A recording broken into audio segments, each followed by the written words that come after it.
All right. Hey, what's up, guys? Welcome back to Eyebrow Talk, Straight Razor Edition. Well, we're going to cut straight to the point. Do I, a believer in the Messiah in today's day and age, today timeline frame right now, really need to keep the law and the commandments and statutes and ordinances of the Old Testament? Short answer is yes, you do. Now, we could go into this long study. It's not complicated. It's just time consuming, okay, because there's a lot of stuff to go through. I'm going to do my best to try and give it like 10 minutes. So please, before you move around, right, and say, I don't want to watch this silly video, give me 10 minutes, please, if that. If not, don't worry about it. So,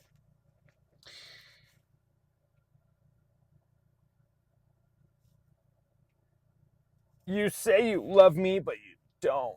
You just, like, your actions don't show it.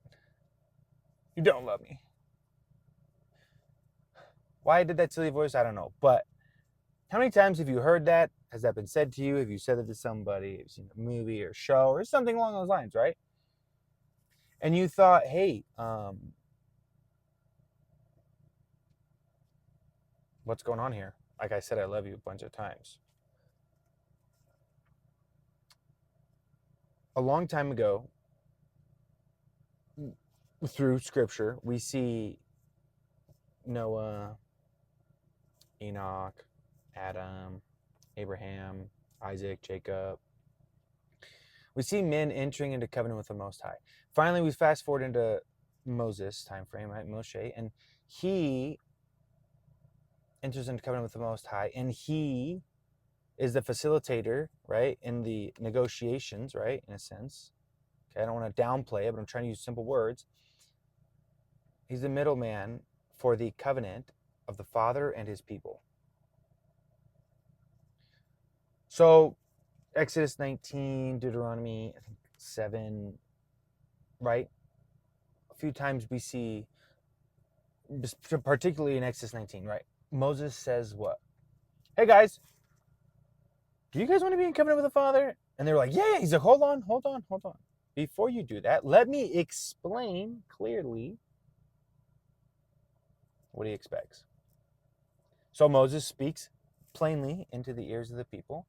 And all the people say, we hear and we will listen and obey. We will Shema.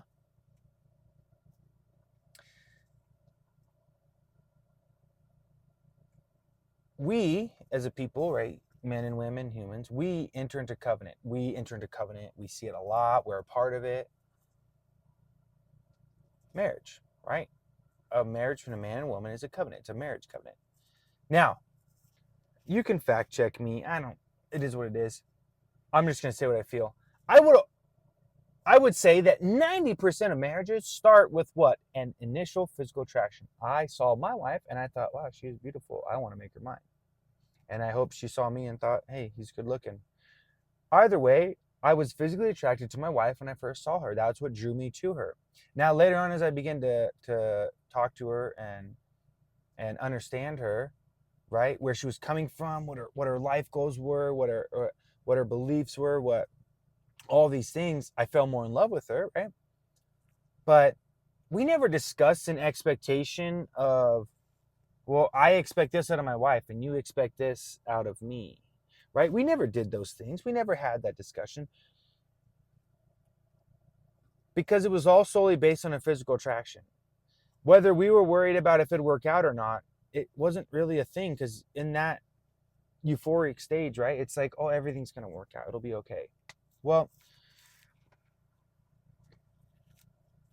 the Father did not base his covenant on physical attractions. He doesn't care what you physically look like. And you don't know what he looks like. You have a painting of Caesar Borgia, but that ain't the Messiah, right? So we can't be physically attracted to the Father, right? But tell me you love me without saying you love me, right? I have 5 children. One is still breastfeeding. One is being homeschooled. 3 of the older are in wrestling. Last night, I worked all day, came home. 2 days a week, I leave from 3:30 in the morning, and I get home around 9:30, 10 o'clock at night because I have school. I got home yesterday from work. I came home. My wife was cooking food. I tried to clean up, did some dishes, kind of get out of her way. She finishes food. I run the children to wrestling. right? We eat dinner, we come back, we do some cleaning. I go get the children, we come back, we go to bed. And my wife said, oh yeah, hey, by the way, I packed you a lunch. I put some salsa and some stuff on it. It's on top. It's on the left side of the fridge. She didn't have to do that. She was worried about ouchies and boo-boos and I'm hungry and I need water and I can't find this and I can't find that and something like this happened at school and this thing and that thing, all while teaching her oldest. She showed me she loved me without telling me she loves me. She showed me she cares about me without saying I care about you. So my question is, what are you doing, right? And English sucks, okay? And I'm trying to condense this into like a logical, easily understandable thing. So sorry I jump around, but without going too far down rabbit holes and rabbit trains, right? English sucks. If I say to you, their words have baggage. English words have a lot of baggage. So if I say to you, slavery, I guarantee you the first thing you're thinking of is some good old Southern boy whipping some black guy picking cotton. Tell me I'm wrong. You think of segregated schools, you think of separate drinking fountains, you think of photos of people just being super racist and terrible people. Just being terrible people. That's what you think of. Because the word slavery has baggage. You don't think of the biblical slavery in which I owe you a debt and I can't pay that debt. So I'm going to go into servitude. I'm going to go into slavery until my debt is paid off to you. You don't think that because those words have baggage. So there's a word I'm going to use that I dislike, has a lot of baggage, and it tends to spark debates and arguments, and it is what it is, but I'm going to say it. Works. Our marriage covenants today, unless it's an arranged marriage, and it's unless it's not just a very rare marriage, most, I'd say, I would argue 90% of marriages, it's a physical attraction that leads into something more. Now, whether that is a successful marriage and that continues on, or that turns into a divorce, the Father didn't say those things, right? The Father didn't say, put makeup on, look pretty, don't get fat, stay fit, have muscles, go to the gym, work out, lose that baby weight. The Father didn't say that to you, to me, to anybody. Don't have a dad bod. The Father said, hey, what? 1 John chapter 5, 1 through 5. Go read those verses. He says, what? If you love me, keep my commandments. We could just read the book of 1 John. I think you'd get the point. What I'm saying is, the love language of the Father is obedience out of love. I love you and I care about you and I want to make you happy and I want to make a smile on your face. And I enjoy it.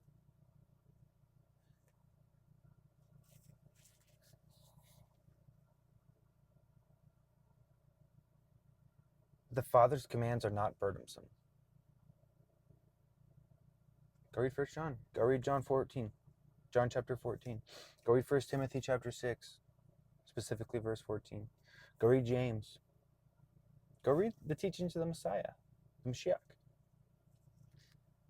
Why would the perfect, all-knowing, only truth, Elohim, the Father, change? He wouldn't be perfect. Perfection means there's no reason to change. There's nothing to change. Why would he change? Why would your expectations of you look any different than this guy, than that girl? Whether it's now, 100 years ago, 50 years ago, 1,000 years ago, 2,000 years ago, 3,000 years ago, why would the expectations look different? Because the Messiah covered certain things, which we don't have time to get into in this teaching, but he covered things. He didn't change things. Now, there's a lot that goes into this, okay? If we go all the way to the end, we go to Revelation chapter 12, verse 17. What do we see? Who does the dragon chase? Who does the devil chase? Those who keep the commandments of the Father and have the faith of Yeshua HaMashiach, Yeshua the Messiah. Revelation 14:12. Here is the patience of the set apart. That word, right? We see the word holy and we don't really know what it means. Kodesh, right? Set apart from what? From the world. Here are the patience of the set apart ones who keep the commandments of the Father and the faith of Yeshua. Yeshua did not say, hey guys, go over there, be super popular with them. Go over there, those guys are really cool, and do everything they did. And make sure you take the wide path, because that's the best path. And also make sure, remember, everybody in the world is going to love you, and also be in the world and of the world. No, he didn't say that. The exact opposite. He said what? Be in the world, but not of the world. The narrow path, if you find it, take it. Don't be on the wide path of the multitude. And remember, if they hated you, they hated me first. That's some of the teachings that our Messiah gave us as encouragement and as a bolster and a confidence building thing that it's okay for us to be set apart, and we should be set apart.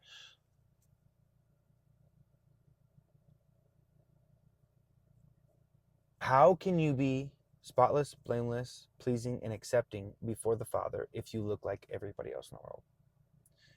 How can you tell the Father you love him and ignore everything he did? Think about this. Hebrews 12. If the Father is going to discipline you, you accept it because you are wrong and you deserve discipline. And in order to be disciplined and to have those things and to be wrong, that means there need to be some type of rule set like the Torah.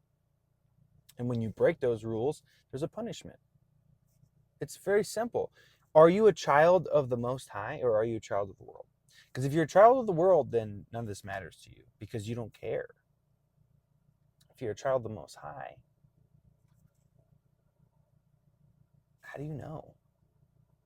How do you know what makes him happy? What makes him sad? What makes him angry?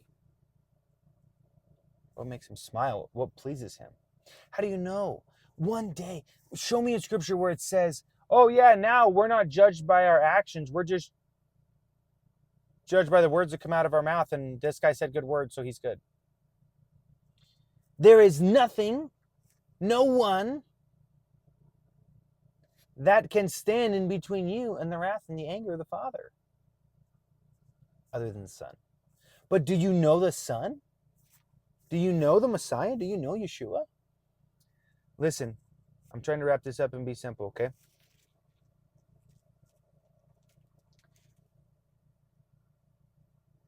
There's 10 virgins. They're all doing everything they can. They've all been found eligible to enter into marriage. But some of those virgins, right, they fall short. They're not prepared.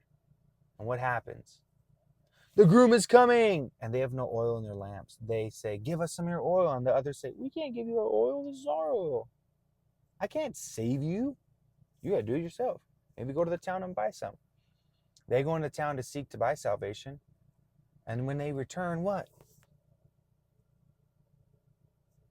What does a master, what does a groom say to them? I never knew you. I don't know you. Who are you?